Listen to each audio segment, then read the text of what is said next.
Welcome to the Indonesia, Latin America and the Caribbean Business Forum. My name is Daisy Anwar and it's my pleasure to be your moderator in this extremely important, interesting and of course relevant discussion. And we have seen how the Covid-19 pandemic ravaged not just in terms of health but also in terms of the economy on the global scale, and this includes, of course, Indonesia and Latin American countries as well as the Caribbean. And for the next hour and a half, I will be hosting this event, but before we start, let me introduce to you a very lovely postcard of Chile, which is one of the countries in Latin America. Enjoy.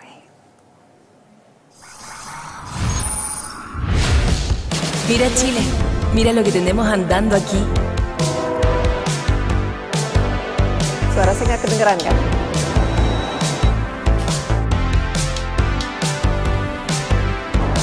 Desde nuestros increíbles paisajes. Hoy te contamos de nosotros. Del talento de chilenas y chilenos. Estamos creando el futuro acá. Desde el extremo sur del mundo, donde lo imposible es posible, haciendo que las cosas pasen.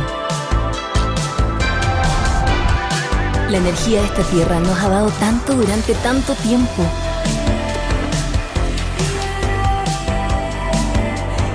Queremos compartir todos nuestros aportes con el mundo.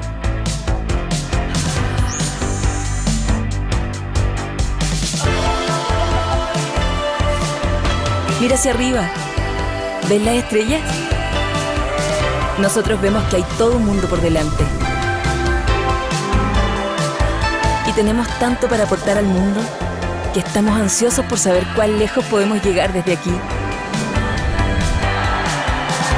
Chile es la experiencia del extremo sur del mundo que te invita a crear juntos un futuro mejor. Chile, Creating Future.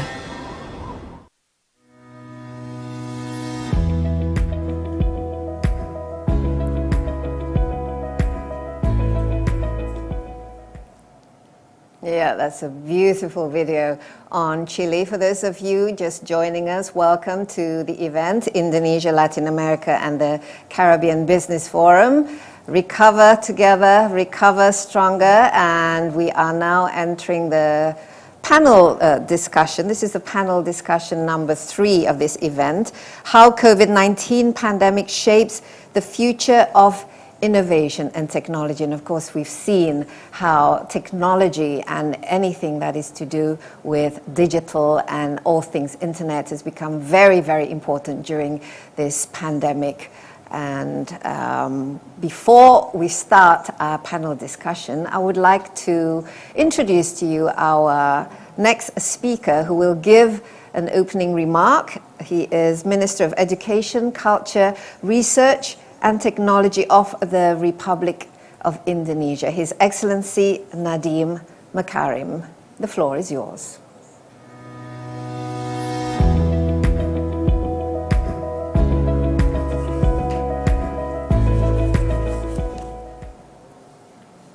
Your Excellency, Ibu Retno Marsudi, Minister of Foreign Affairs of Indonesia, distinguished participants, ladies and gentlemen.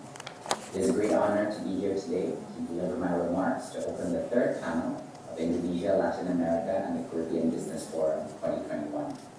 The global pandemic has changed the way education is done forever. Schools have been closed to curb the spread of COVID-19, marking a sudden shift towards remote learning, a necessary adaptation, but a very difficult one. Online learning is new for teachers around the world, and for those who live in remote areas, it has been an especially jarring transition. Adapting technology to education during these challenging times is a necessity, but it's also an opportunity for our countries to move forward into a better future. With the implementation of our flagship policy, Merdeka Belajar, or translated, Emancipated Learning, we have supported teachers to adapt to online learning. We have allocated more than $1 billion for school digitalization programs. There are 2 main initiatives.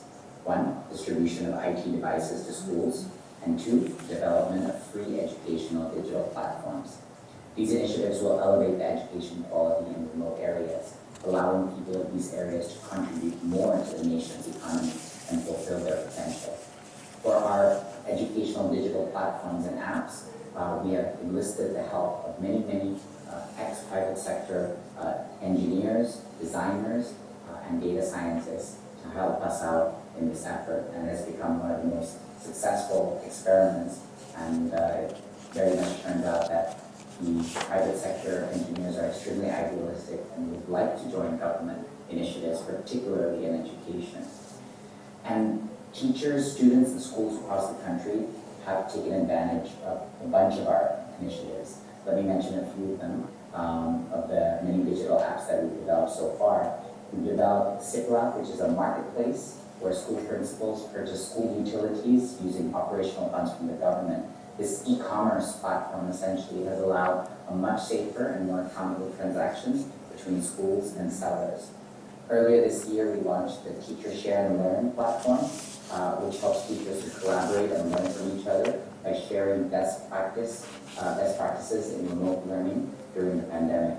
And also a website called Rumah Belajar that provides learning materials for teachers and students from preschool up to senior high, which currently has more than 800,000 subscribers to date. All of these initiatives have helped Indonesia to begin the process of healing from the pandemic and moving forward into the future. And at the end of the year, we are going to launch the first educational super app in Indonesia that will hopefully revolutionize the way teachers teach and the way teachers get help and the way teachers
Yep, thank you, Minister Nadim. And our next speaker introducing the third panel discussion is Governor of Bank Indonesia, His Excellency Peri Warjio. The floor is yours, Pak Peri.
million merchants, mostly small, medium enterprises.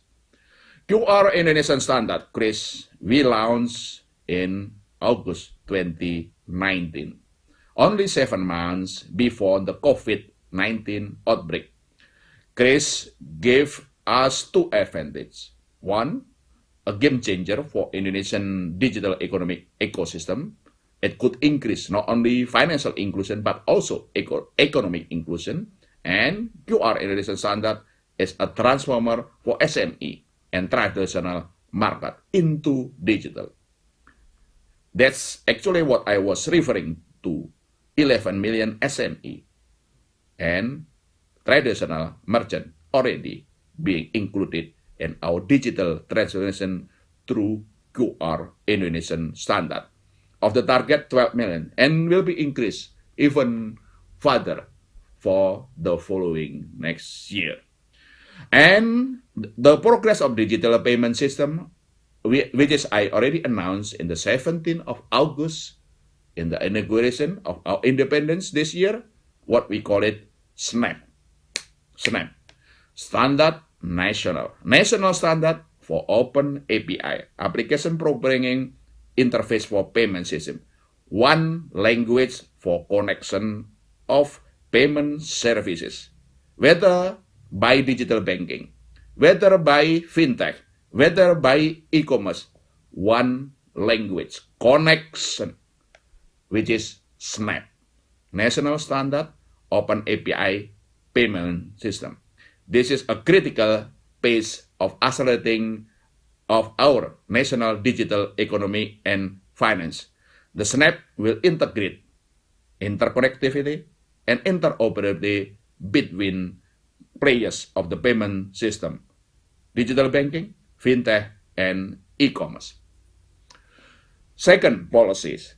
We also accelerating our digitalization of money market development through our blueprint of Indonesia Money Market 2025 by developing our interconnectivity of infrastructure, digitalize of money market infrastructure. And by doing that, of course, being integrated for national digital economy and finance, strengthening the effectiveness of monetary policy, as well as also developing source of economic financing and risk management for the business and the financial system toward a modern and advanced money market. Third policy that we are doing on this digitalization is engaging cross-border digital finance. Since 2018, we have promoted the implementation of local currency settlement framework, starting with Malaysia and Thailand. In this context, local currency are used for settlement of trade and investment. In August 2020, LCS, local currency settlement, was implemented with Japan, and in September 2021 with China. LCS, local currency settlement, brings a range of benefits, including efficient conversion costs, alternative export financing and direct investment opportunity in the local currency, alternative hedging instrument in the local currency, diversification and currency exposure in transaction settlement. The players, the bank, and the financial community of this joining local currency settlement will also being promoted for digital banking, including integrating process of also digitalized financial market infrastructure. These are the three policies which we are doing. Digitalization of the payment system, digitalization of financial market infrastructure, as well as also using local currency, end-to-end process, comprehensively, interconnectivity, interoperability, as well as also making the benefit of business and finance. And beyond that, we also promote cross-border digital payment system through QR Indonesian cross-border. We now piloting QR cross-border between Indonesia and Thailand. Through this, user from Indonesia and also from Thailand able to use their mobile payment apps to scan of those bilateral QR. From Indonesia, we can use Thai QR. From Thailand, can use QR Indonesia, both to make payments to merchant all over Thailand, as well as all over in Indonesia. And we will also expanding this to other countries in the region with Malaysia and others, and looking forward also to other countries. We are planning to also joining with any country that want to have a bilateral cross-borders as a part of global initiative on cross-border payment system. Let's do it digitalization. Indonesia already accelerating our digitalization in the economic and finance, in the payment system, in the money market, as well as also in the joining the global initiative cross-border. I hope we can continue joining and sharing each other of the digitalization now and even faster to the future. With that, I thank you.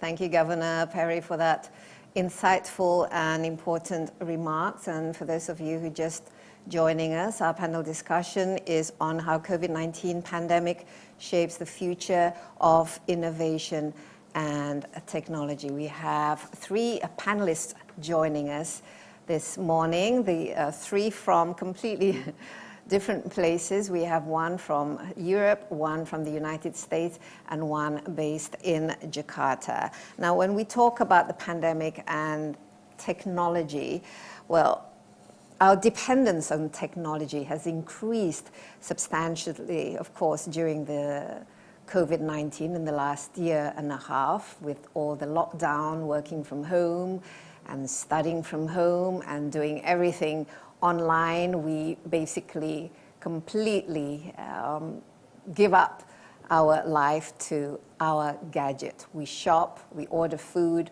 we bank, and we do everything online. And of course, this has implication not just for the way we carry on in our lives, but the way we do our business. And in this discussion, we will focus on the roles of technologies, particularly to promote economic growth during the pandemic and after, not just in Indonesia, but also in Latin American countries and in the Caribbean. So let me introduce our three panelists who will be speaking with us in this session. The first one is Dr. Pablo Lizana Allende.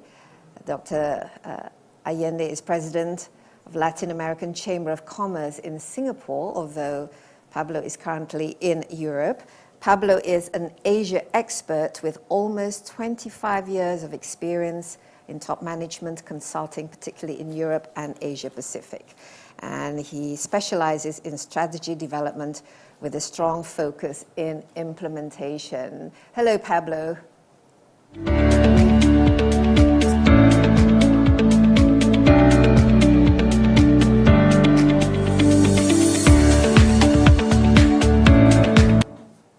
Hello, Pablo. Good to see you. Hello. It must be really early morning where you are. It is, but it's a pleasure to be joining this meeting, quite important meeting. Okay, Thank you, Ms. Anwar. Great to see you, Pablo. And our next speaker is Sailesh Tiwari, Senior Economist in the Poverty and Equity Global Practice of the World Bank. And Sailesh is a development economist with over 15 years of experience in the areas of growth, poverty reduction, labor markets, and fiscal policy. And actually, his most recent assignment, he was a senior economist in the Poverty and Equity Global Practice for the World Bank, coordinating the work program of the Poverty Global Practice in Indonesia. Hello, Sailesh. And Sailesh, you... Hello. Hi, good morning. Okay, good morning to you. Good morning, Sailesh. You are in DC, I take it? I am currently here in Washington, D.C., where it's 9:36 p.m. Yeah. Pleasure to be with you today. Okay, great, and thank you for joining us. And last but not least is Akis Hutabarat. Akis is based in Jakarta. He is director at the Department of Payment System Policy of Bank Indonesia. He is in charge of policy formulation, international relation, policy communication, and research on payment system, digital economy and finance, as well as digital currency. Selamat pagi, Pak Akis. Good morning. Pagi, good morning. Yes. Thank you for inviting me. Yes, good morning. And isn't it amazing what technology can actually do? I mean, here we are in Jakarta, and we have Pablo in Europe, and we have Sailesh in DC, and yet we can actually sit together and discuss. I mean, this is, I think, the way we will, and we have been doing this for the last year and a half, but this is the way I think the future will look, and it's certainly very efficient. Let's start with you, Pablo. When we talk about innovation and technology, obviously, and this is something that we've been completely, we've depended so much on technology during the COVID-19. So what are your thoughts? And what are the lessons learned going forward as hopefully we come out of the pandemic soon? What are the things and the highlights that we should take with us, embracing the future? Pablo? Thank you, Ms. Anwar. Thank you. So, but first, good morning and good afternoon. Good morning to Southeast Asia, Indonesia. Good afternoon to Latin America. Excellencies, dear panelists, moderator, Ms. Anwar. What was the word we had before COVID? We had some global trends. For example, globalization, moving to the next level, which is regionalization. So addressing the structure of supply chains in the world. These already started before COVID. Let's look as well at another quite important trend, which is the digital transformation. The digital transformation started quite a while ago. Countries preparing for the next step of how to compete in the international markets. And if we now move into all these developments, the parameter, let's call it the parameter, COVID-19, what was the changes COVID-19 did to the trends we had? And there, if I put this black and white to make it clearer, I'm seeing in both cases, there is almost no change with regards to the objective. Globalization to move forward to the next level, saying regionalization, didn't change too much.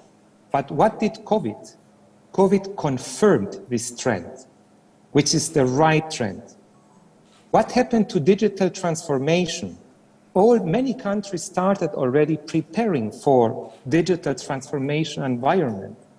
The objective to continue doing so didn't change. But what did COVID? And what was telling COVID us? COVID did, what COVID did at the end was accelerating the development of technology.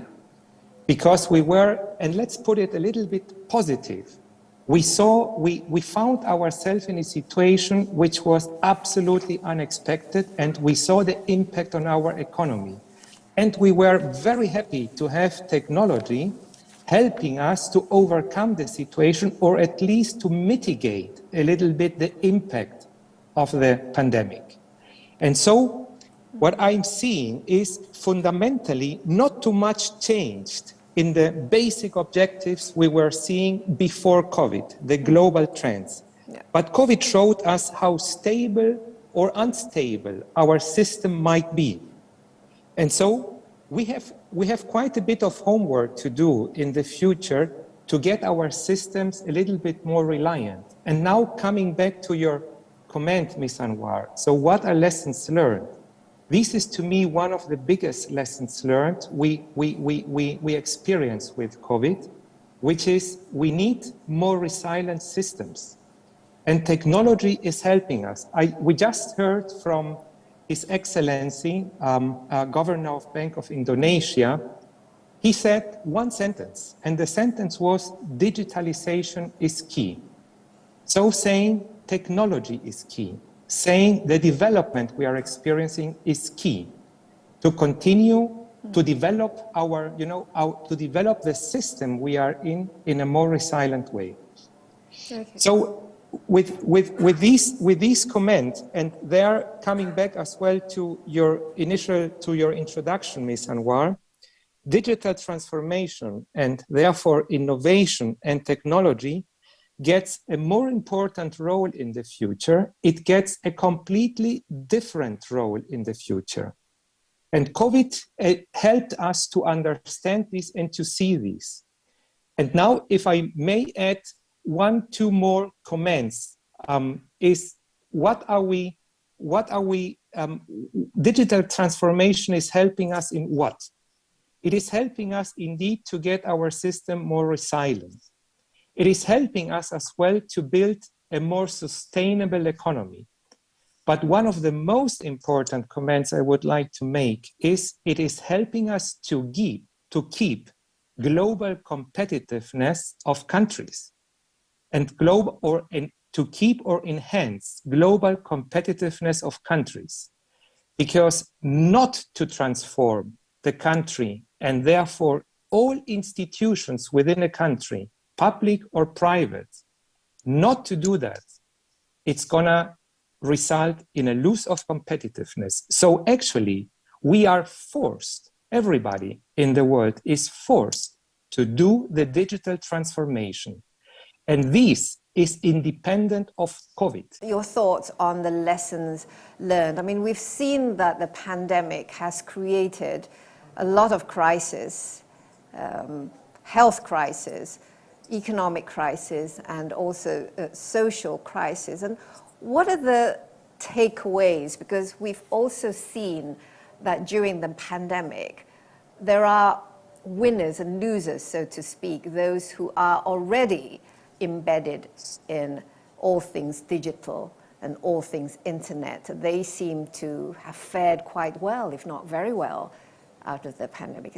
Just your thoughts and the things that we need to watch out for going ahead. No, thank you. Thank you very much for that question. And once again, I mean, I just want to start by saying how much of a pleasure it is to reconnect with Indonesia and to participate in this conversation. And as I was thinking about this session, Latin America and the Caribbean and Indonesia, one thought that occurred to me, I mean, of course, in Latin America and the Caribbean is a large region, a significant amount of diversity in the constituent countries there.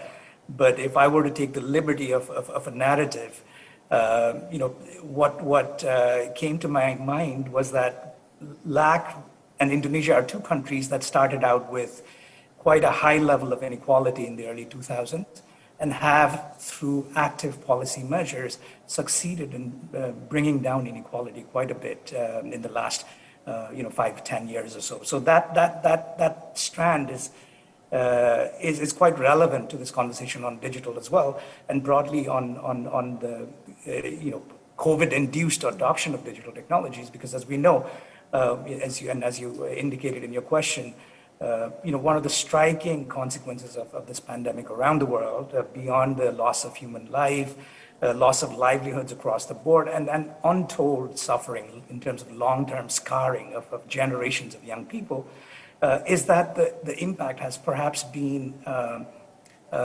larger or more sort of detrimental to those that have been poorer. And this applies across countries as well as within countries, right? So to start out with, the impact of the crisis has been much harder for those who, for example, have not been able to work remotely from home, connect to meetings such as this, as we are able to today, and have had to sort of bear the brunt of the disease and have had to physically be present in the places that they were in, if they were lucky to keep their jobs, right? So a lot of job losses, a lot of earnings reductions, et cetera, including in Indonesia, where we've done some work, and there are numbers out there. Now we come to then the digital adoption, which is, as Pablo has pointed out, has come up as sort of a buffer of sorts for people, and then really accelerated take up on many fronts. And again, important to also recognize that these are trends that had already started pre-pandemic, but for sure, I think many would agree that the takeoff after the pandemic has been quite steep.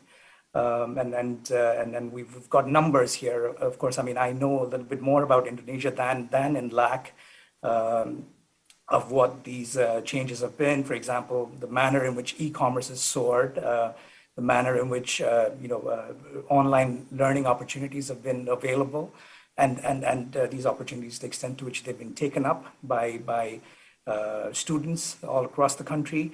But implicit in all of these is also the fact that even these opportunities to cope with the crisis have not been available equitably to the entire population of a given country in the same manner that we might expect, and we might sort of forget. One of the most poignant imageries that I have of Indonesia is of a girl sort of walking down, looking around sort of for signal to her mobile phone to find signal that's strong enough for her to sort of connect to her classwork.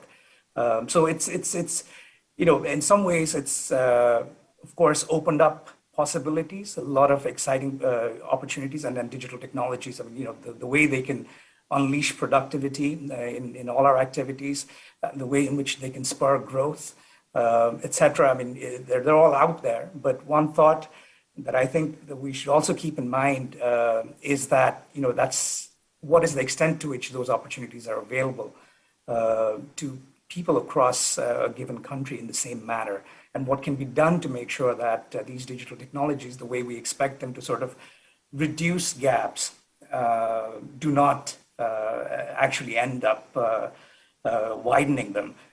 So that's an area, that's a risk I think that we should keep in mind to ensure that these opportunities are actually available to a broader set of population, and how it can be done. I mean, there are a number of ways that I'd be happy to sort of come back to in the conversation, but just to open up the conversation, those are some thoughts that I have to share. I think, Silas, you raised some very important points, and we will raise that later on in the conversation. But obviously, the pandemic has actually revealed the weaknesses and the digital gap. I mean, because we're completely dependent on a technology. Obviously, those who have no access or who have poor access to technology, they are the ones that lose out, so to speak, during the pandemic. Like those with no Wi-Fi connection, for example. Schooling, homeschooling is that much more of a challenge.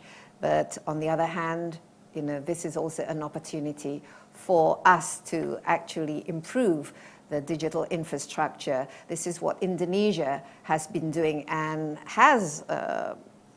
the effort has accelerated, I think, tremendously during the last year and a half, especially since we have a Minister of Education who is very much a tech expert, and I think this has helped Indonesia to try and accelerate in that aspect. Now, Akis from Bank Indonesia, how do you see us in the last year and a half during the pandemic, trying to really get that whole digital infrastructure going? Because at the end of the day, when we start doing things online, paying things online, we can't go anywhere without our smartphone, without using our phone to check in, or without using our QR code and so on.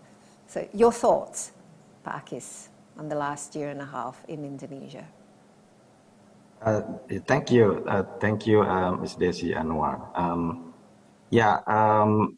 In the during this pandemic, we have seen how the role of digitalization is very important. Has been a catalyst, has been a game changer for the Indonesian economy recovery.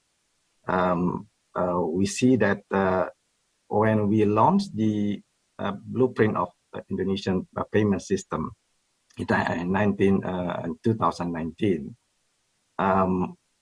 our objective actually is not only for modernizing the payment system, but also we have an ultimate objective to open up access through the digitalization of payment system to more than 80 million of unbanked or underbanked households, and also more than 60 million unbanked MSMEs to a formal financial economic inclusion. So, but as we learned that during this pandemic, well, it's fortunate. It's fortunate that the initiative that we did is been benefited the economy. It managed to mitigate the adverse impact of this pandemic to our economy. So I'm interested with what Salis mentioned earlier about inequality.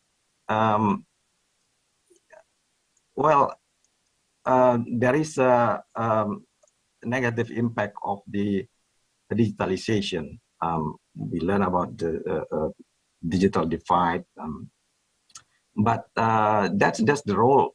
This is the role of public policy, the role of the central bank in this case, how we design the payment system, how we accelerate the digital transformation in a way that it will, level the playing field among business players, promote competition and efficiency, and promote innovation.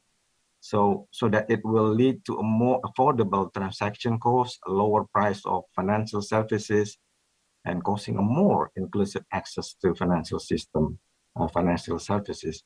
So that's the essence of the initiative that we've been implementing, and that has been progressing so well. We promote the interoperability, as Governor Perry mentioned, the interconnection, integration, interoperability, because that will create the help to provide an inclusive market access both from the demand and the supply side. So that I think will help to address the impact of the digitalization on the inequality. I think I'll stop here. Thank you, Desi. Thank you so much, Pak Akis. I think also, if we have all these wonderful innovation and technology, and yet it cannot reduce poverty, it cannot improve welfare, it cannot benefit everybody and create an equal and level playing field. I think this is something that is of great concern. Now, going back to Pablo, you talked about the importance of resilience, and we've seen how in developing countries such as in Indonesia and Latin America and the Caribbean, obviously we are developing nations. What should be done in order to empower digitalization and also to create resilience, especially for businesses that have not had that advantage when it comes to all things digital and functioning on the digital platform? What should be done to help them? Because this is the key to making sure that the region recovers economically and socially. Thank you, Ms. Anwar, for your question. So the answer is indeed not simple, but the topic is showing us how complex and how big the challenges we are facing. Of course, there are methods, methodologies, and approaches to go for. Let me go one step back, because I think it is important to understand what is the impact, and this is a little bit the difference to changes as we have been experiencing in the past. We are in a revolutionary change, because the changes technology is bringing right now to everybody in the world is affecting all levels in a country. It is, and let me simplify this, it has an impact in all the public institutions, because public institutions have to offer services and they have to be efficient. And if they don't have the technology, they are not going to be efficient and they are not going to offer the right services or products. If we look at the private sector, companies, including startups, and I'm going to elaborate on startups in a few more seconds, they are facing the same challenges. They have to, that's another group of stakeholders or players in these space of challenges, which are impacted by this technological development. And then we have the consumers, so the end users. For example, we just heard from my colleague, Mr. Utabarat. So what is the impact of payment systems and what is the objective of payment systems in Indonesia? So the consumers, we have the consumers, they have to, they are going to have an impact as well. So having said that and seeing the magnitude of the changes in all the areas, so starting, for example, in fintech or starting with payment systems, we have a lot of more sectors which are impacted. So that means we need a very strong consolidated effort from all institutions, all sectors to cope with this challenge. And this is on a national level, but it is as well on an international level. Technology doesn't know borders. So we need a consolidated approach to cope with the problem. And in a few more minutes, I'm sure we're going to talk about the relations between Indonesia and Latin America and the Caribbean states. Where do we have options to collaborate? But now coming back to your question, so what to do to strengthen digitalization or to empower digitalization? We need to address the needs, the demand of the groups I just mentioned.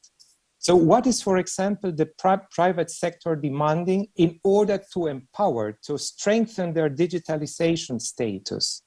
We need to offer in a consolidated effort the correct environment, the right environment. For example, if we look at the startups as part of the private sector, a group of enterprises within the private sector or state-owned or partnerships, if we look at this group, startups, what do we need to do to allow startups to develop their ideas and to bring them into a mature status to implement them, to be adopted by consumers?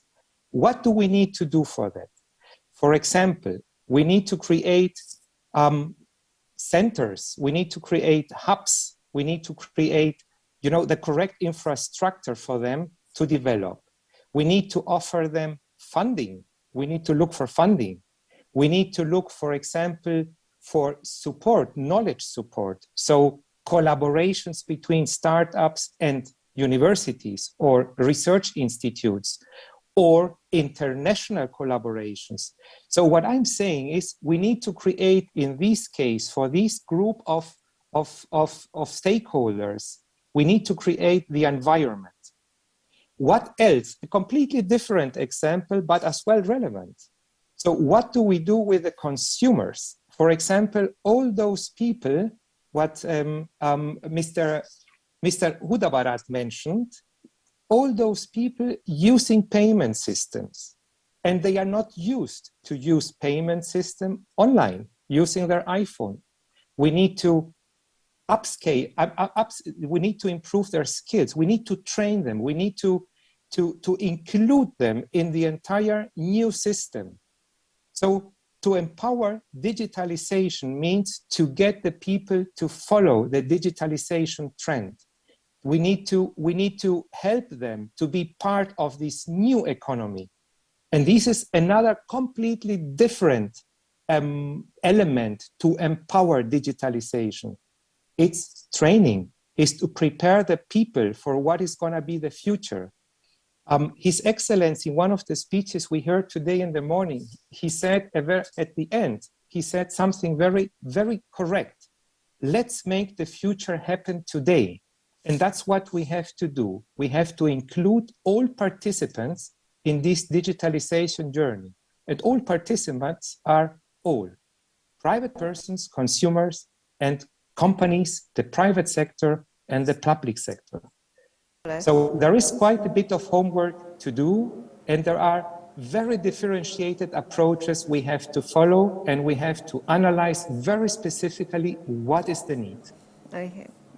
Pablo, very, very important, obviously. And to follow up on that, Sailesh, Pablo mentioned about the need to create environment, the need to create the infrastructure as well as the structure. We also need to obviously implement policies, particularly the government, and strategies in order to make sure that we do create a digital environment that is accessible to everybody.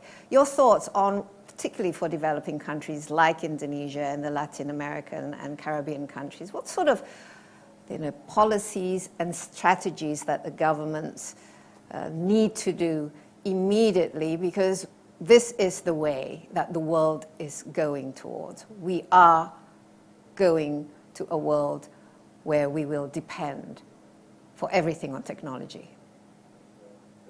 Yeah, no, I think elements of the strategy, Pablo and Pa Akis have already sort of touched upon some elements of that strategy. In my mind, I mean, when Pablo was saying this phrase, all participants, take all participants together in the digital journey.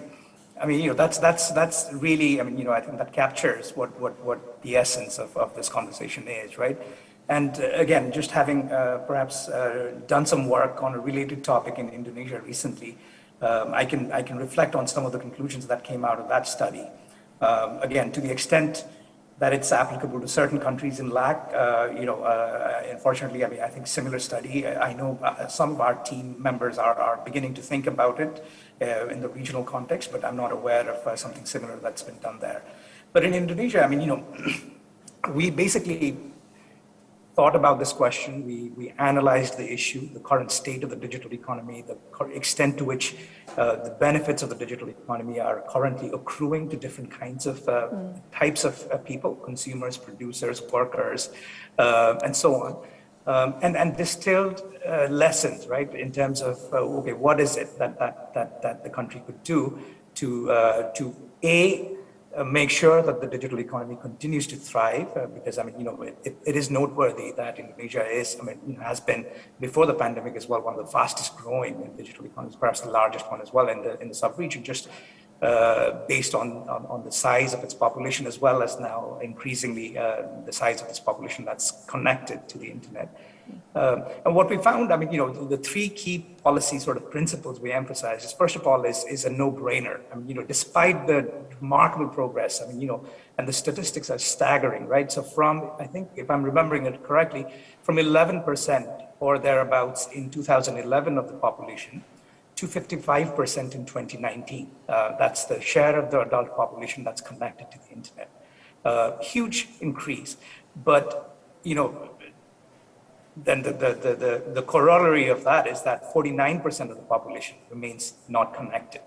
And the stark thing there is that, if you look at the profile of people that are not connected, often it mimics the non-digital dimensions along which inequality often manifests itself, right? So these are, the poorer segments. So the connectivity gap between the richest 10% of the Indonesian population and the poorest 10% is a 5 fold. So, if you're in the richest 10%, you're 5 times as much likely to be connected than if you're in the poorest 10. Likewise, depending on where you live, urban, rural, Java versus outer islands, etc. So these gaps in connectivity manifest themselves in very much the same way that other dimensions of inequality also show themselves. And so the first sort of broad policy principle is to, redouble our efforts to close that gap, the basic digital divide of connectivity. And there, huge progress made, Palapering, all districts of Indonesia are now connected to the grid, the fiber optic backbone. But then, there are issues of affordability, there are issues of access, there's issues of the quality of the access. Mobile connectivity has been what's been driving internet connectivity in Indonesia. But one of the things the pandemic has also highlighted is that for high bandwidth transactions, such as the kinds of things you would need to do to connect to school, for example, these are costly. Mobile data is costly for these uses. Only 5% of Indonesians are actually connected to fixed broadband lines. So what can be done to change that, right? And there are a bunch of recommendations there that we made. So that's the first step, and make sure you universalize connectivity. The second one is it gets into some of the points that other panelists have touched upon. Now, digital economy with all its promise and potential, how do you make it work for all? And there you get into issues critically into the issues of payments, which Pak has touched upon. We did a special survey just for this report that we produced, and the issue of payments, again, very, very salient. On things like e-commerce, it's difficult for people to, first of all, trust that transaction that happens online. This idea of receiving a good, paying in advance before you've actually received that good is an alien concept. And then beyond that, the fact is, financial inclusion is an issue as well, right? If you're unbanked, it's a larger leap to get into digital payments and such, and some of the efforts that Pakis and Honorable sort of Governor highlighted are attempting to address some of these things. So there's the issue of digital payments, digital financial services, broadening the supply, as well as addressing issues of trust and interoperability, et cetera, to improve uptake. Issues of skills comes up very critically in this area as well, right? Ultimately, if you want citizens to connect to these opportunities, they need to have the right skills. And here, skills not just digital skills, but actually skills for a broader set of issues that are skills for the digital economy, include things like being inquisitive, curious, adaptable, just generally interested in various things, as opposed to the tech savvy part of it, right? So skills comes up, and specifically to link up to something Dr. Lizana was saying on entrepreneurship and on developers. Indonesia, it's been noted, there's a challenge with skills at the high end as well. So it's an incredible sort of opportunity there with so much being done. And the possibility of harnessing skills that are locally sort of developed. Then there are issues of, again, specifically on e-commerce, issues of logistics. Moving goods across the archipelago, right? As it is, it's complex. You overlay digital on top of it through, something like e-commerce. That challenge continues to manifest itself. It doesn't disappear. So I think that particular point highlights something else that I would also emphasize, which is that, again, digital is important, but then the analog complements to that digital are equally important when you want to sort of use the digital side to unlock opportunities for a broader segment of the population, right? So logistics, an analog issue. How do you move goods across the country? E-commerce cannot progress or cannot reach all the outer reaches of the country without sort of the costs of logistics, et cetera, coming down. So that's another policy here. And then finally, very quickly, the final bucket is government sort of leadership on applying some of these technologies to transform the way in which it delivers services itself. Kinds of things that His Excellency Minister Nadine talked about on education, right? The innovative ways in which that service can be delivered. And there, a side note, again, I would sort of emphasize is that the complementarity with offline continues to come up. Teachers remain important because that is, you need to find a way for technology to sort of interact with teachers or empower and enable teachers to deliver better services. Likewise in health. And one final sort of area here, I mean, again, issues of digital ID, interoperable sort of payment systems, which again link back to the issue of payments on eKYC and things like that. And then, one thing that also showed itself during the pandemic is on how quickly social assistance or assistance to the poor or those that have been affected could be mobilized. And there, I think there are incredible opportunities with digital technologies. And there could be opportunities also to learn from specific things governments in Latin America have tried, and likewise some of the things that Indonesia has tried in this space have been quite successful as well in getting sort of assistance out to the people using digital means. So how do you sort of scale that bucket, right? Where the government, in the way it utilizes digital technologies to deliver better services to people, is going to be critical as well. Yeah. Absolutely. I mean, Sailesh, completely agree with you. At the end of the day, technology is just a tool, right? The key is how we use it and whether we know how to use it and whether we have access to the technology. I mean, there's a lot of things that we need to learn about the technology itself. And Pak Akis, I mean, in Indonesia, I think the number of smartphones we have is actually more than the number of the population. But again, the key is empowering the users to use technology. I mean, that's a completely different thing, isn't it? I mean, Sailesh mentions about financial literacy, for example. So what do you see that we are doing in terms of policies and not only to create a better access to technology, to close the digital divide or the digital gap and create a much more inclusive platform, but also to empower the users, particularly when it comes to things like financial literacy and just education on how to use technology, digital technology, to be online safely. We've seen so many cases, for example, of misuse of online system, online payments, frauds, and so on and so forth, and people not really understanding what they're doing. I think this is a very important aspect when it comes to using the technology, Pakis. What are we doing about it?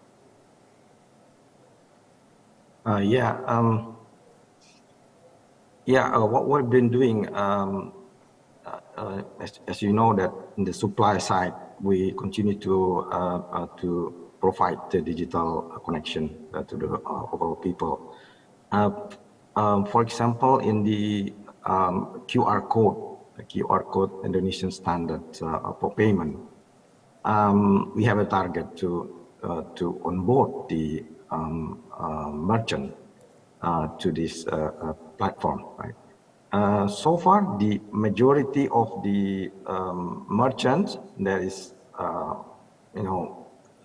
on board in the CRIS is actually the micro sectors, the micro enterprises. So, and we have many success stories when how the massive education, massive campaign can actually help them to be literate in this digitalization adoption.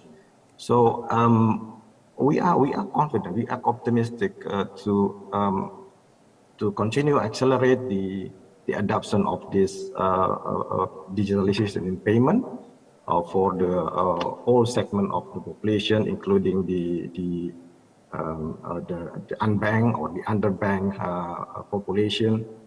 Obviously, the payment system blueprint that we have implemented right now must be strengthened, must be coordinated with other part of the blueprint of digitalization.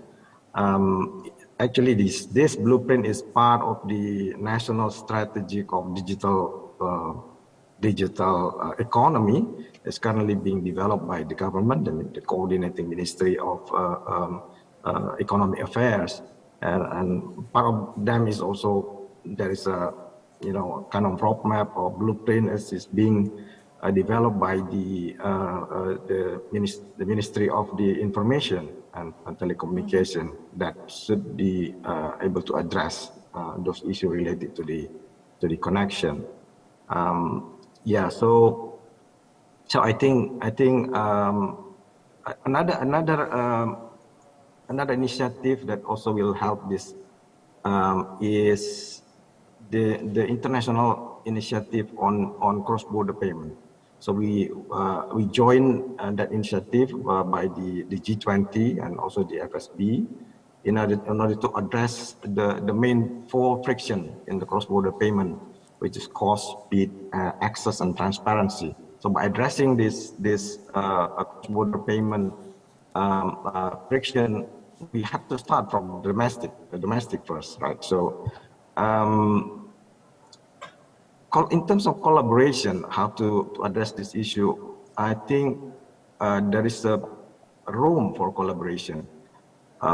For instance, a few months ago, we have a exchange of information with Banco Central do Brasil.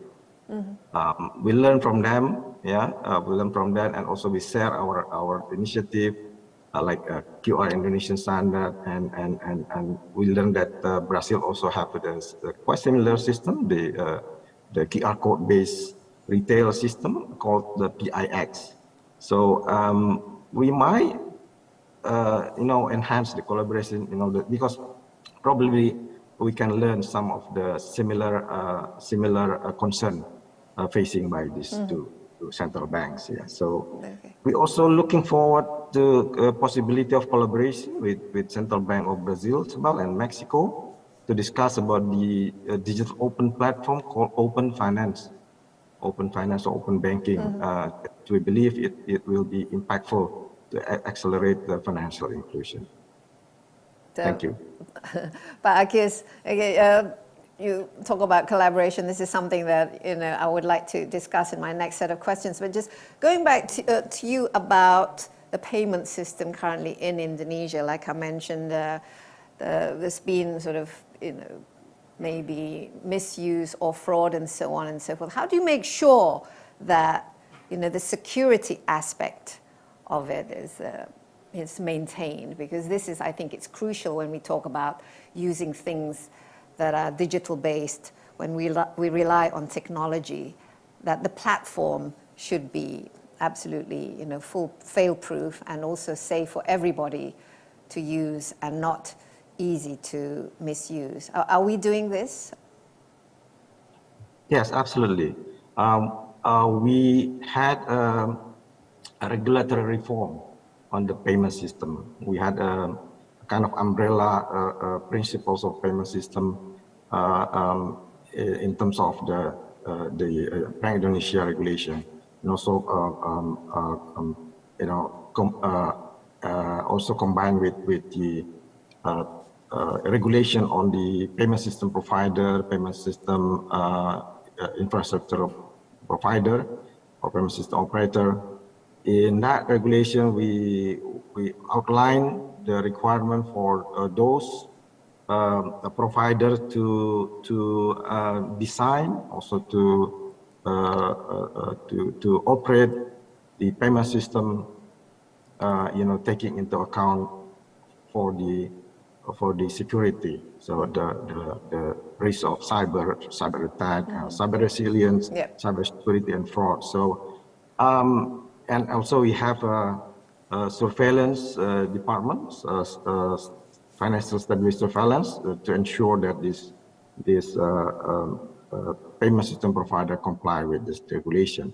But we also managed to we also learned that some of the problem is related to a kind of a social engineering problems, like recently. So it should be complemented by the education, by campaign, and Bank Indonesia is continue to doing this to enhance the financial literacy in terms of this aspect. Yeah, thank you. Okay. Just very quickly, before we go to a question and answer session, Pablo, on collaboration, I mean, in many ways, Indonesia and countries in Latin America and Caribbean, we have many similarities, but particularly with Latin American countries, large population. We're still very much in developing stage, but we also have a large youthful population. How can we improve collaboration when it comes to investment, trading, and just the general connectivity? Other than what Pak Akis mentioned, the cross-border payment system, what other things we can do to connect closer? Pablo? Thank you, Ms. Anwar. Thank you for the question. Yes, I mean, if we look again at the stakeholders I mentioned before, so we have the public sector, we have the private sector, and we have the consumers.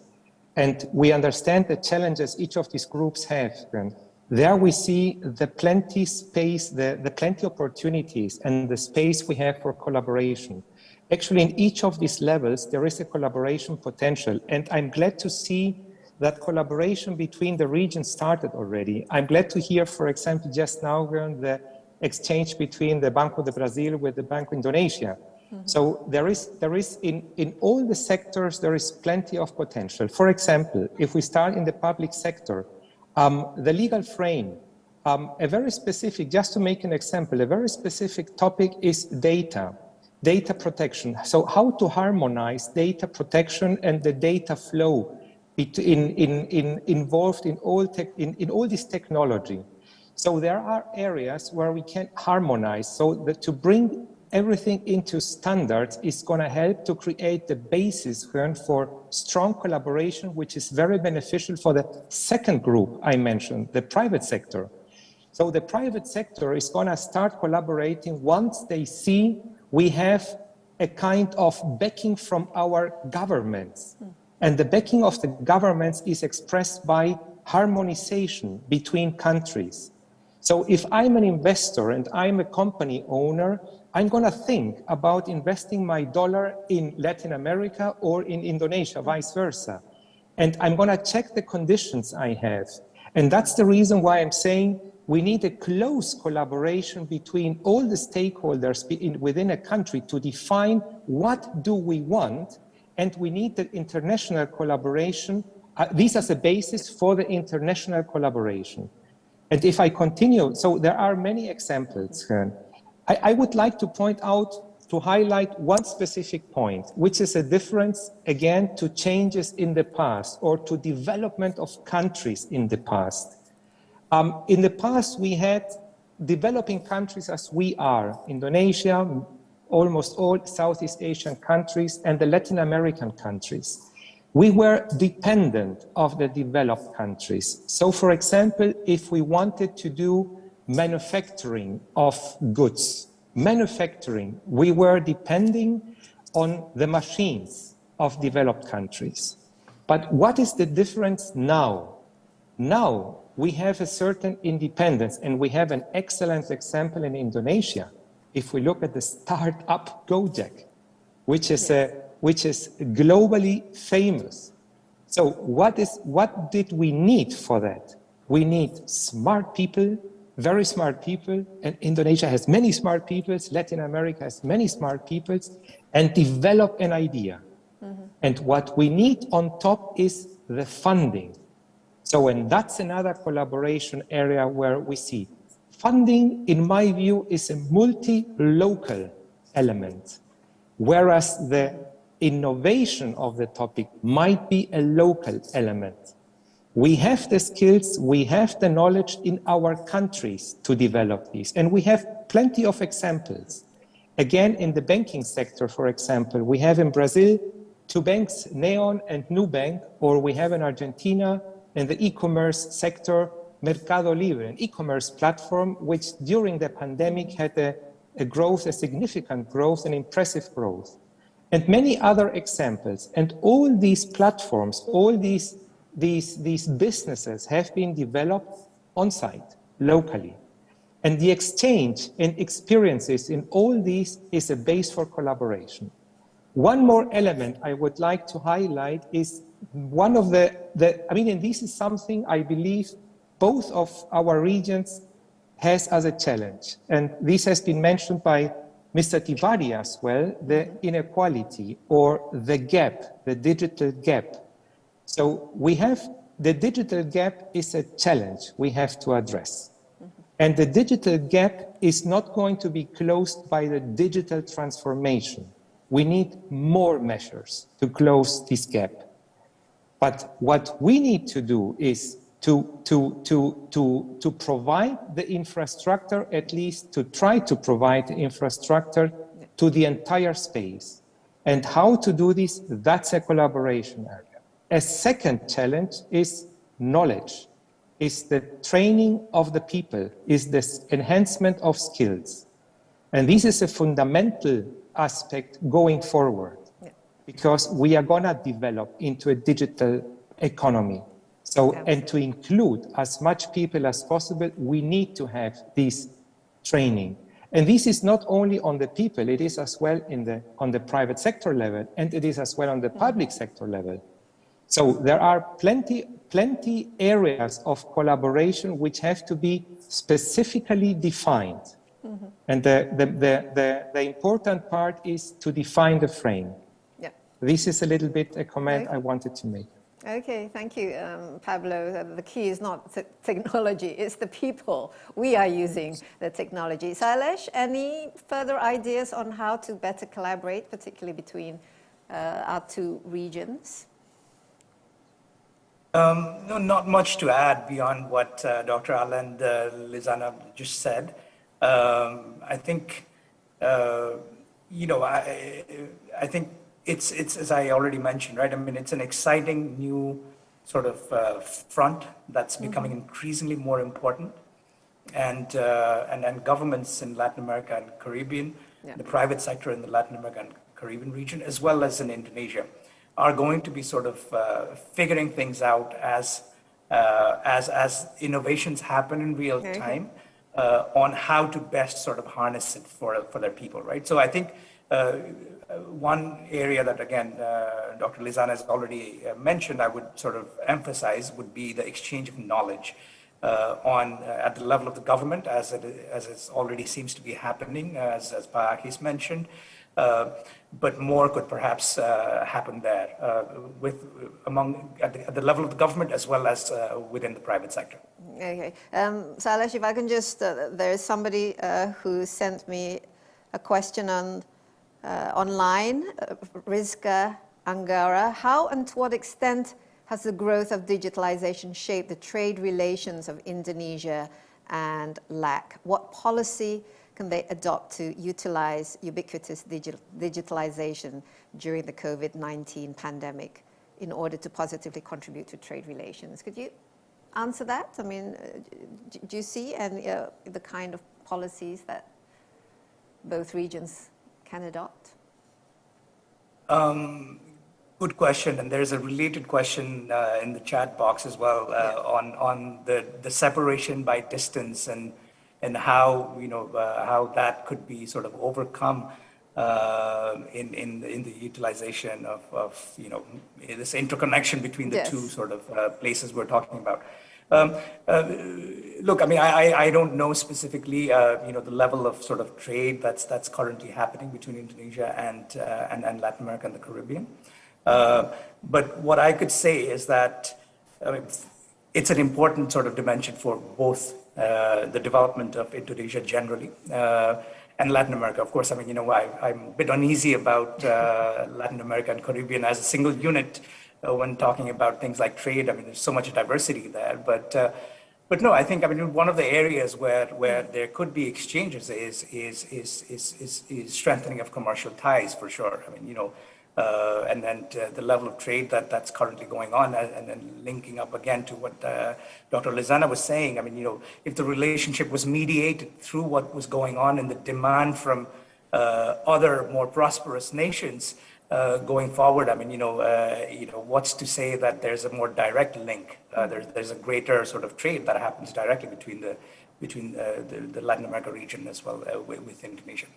Okay, well, we don't have very much time left, but there's a couple of questions here that I would just like to quickly ask you, because I think it's important. Is there a risk that the fast pace of digitalization renders the new design processes less than optimal. I mean, because things are always updated, technology moves and innovates so quickly. And does digital transformation mean that companies have to abandon their existing business models?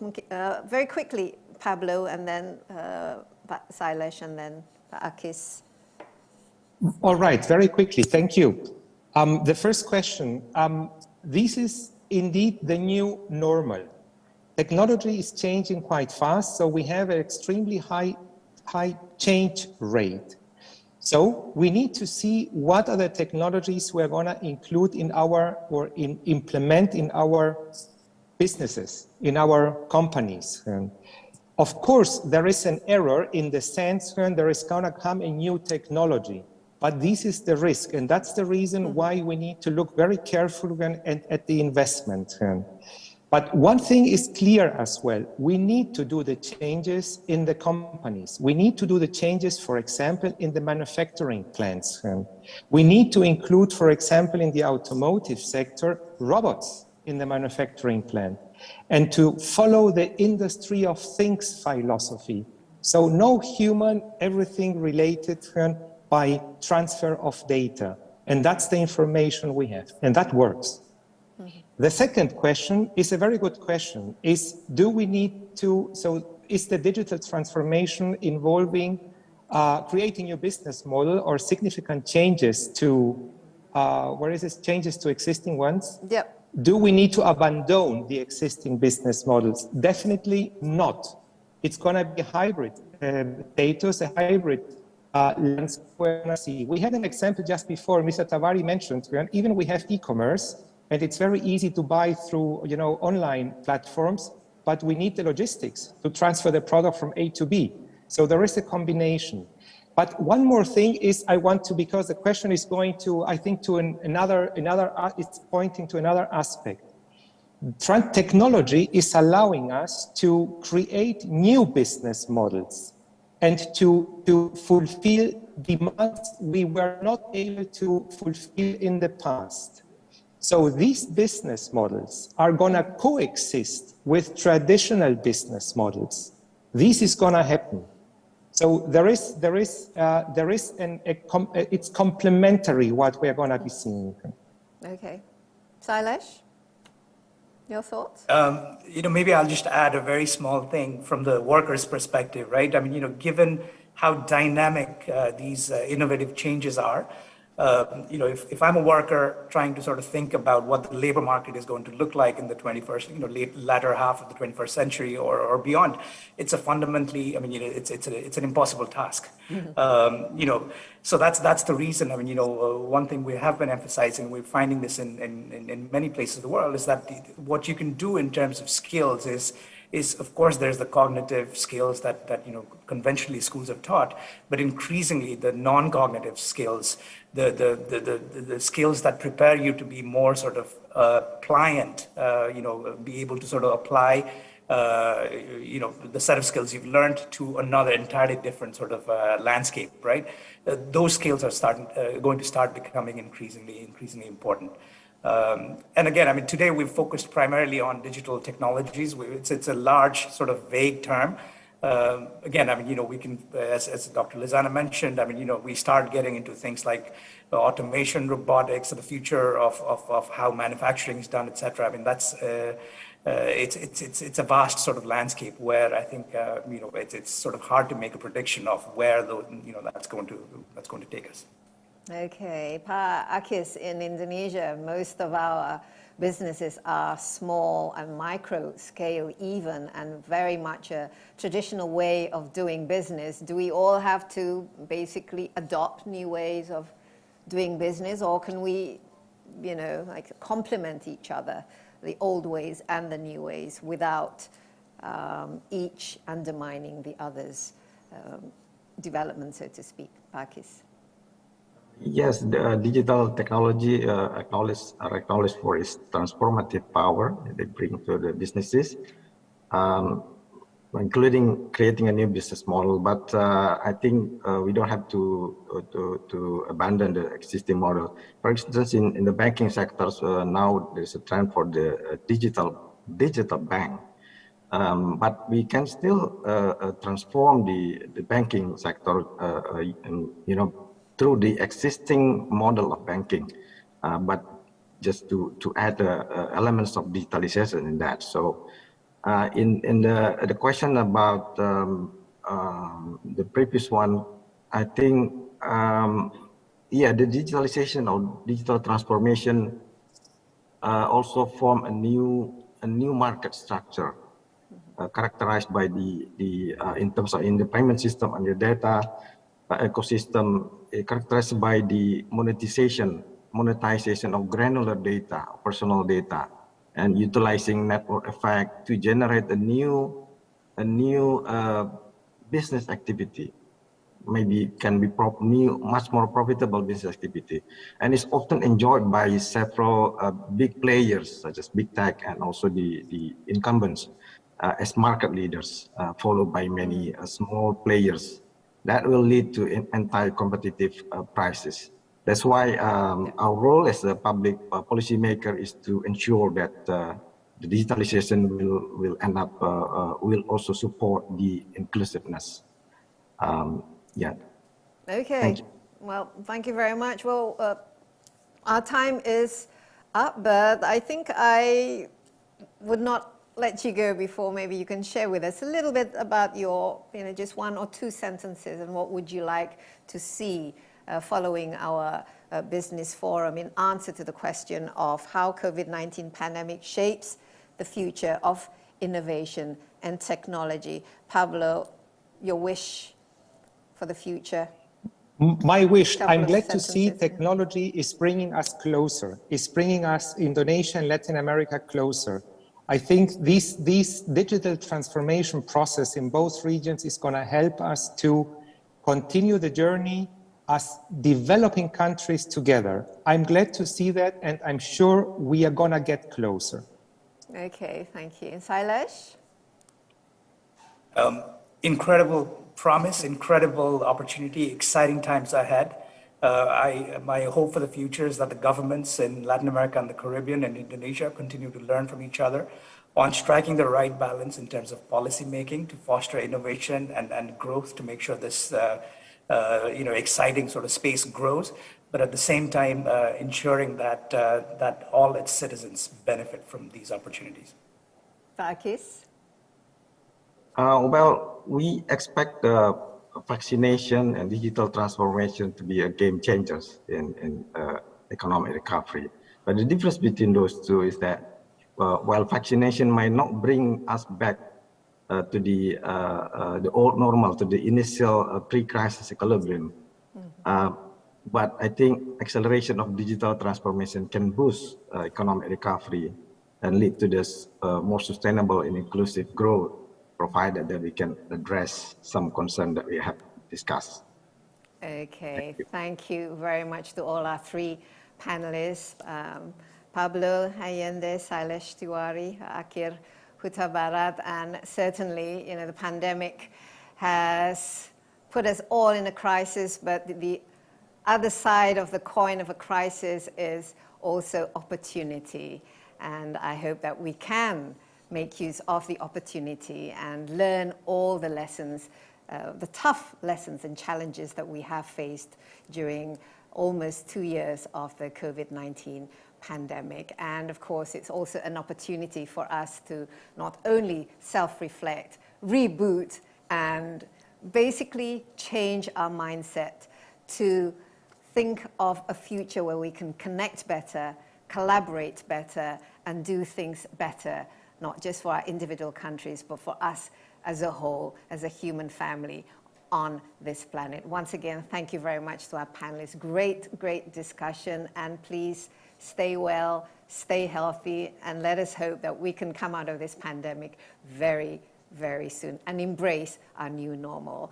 Once again, thank you very much for joining us in this discussion, and my name is Daisy Anwar, wishing you a very, very good day and stay safe, of course. And before I go, I would like to say that the Foreign Ministry of Indonesia has a very exciting online platform called www.INA-access.com. Take a look what it is.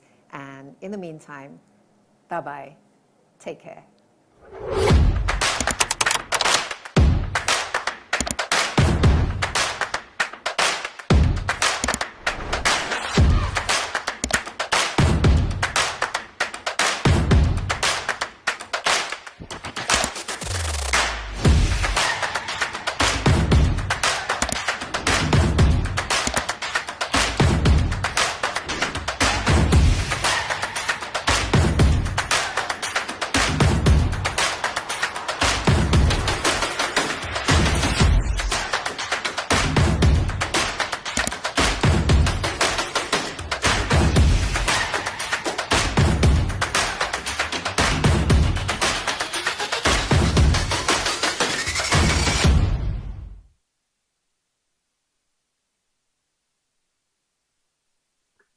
Indonesia has been entering the new era of Industry 4.0, and going digital is the only way to keep up with the rapid pace of the modern business environment.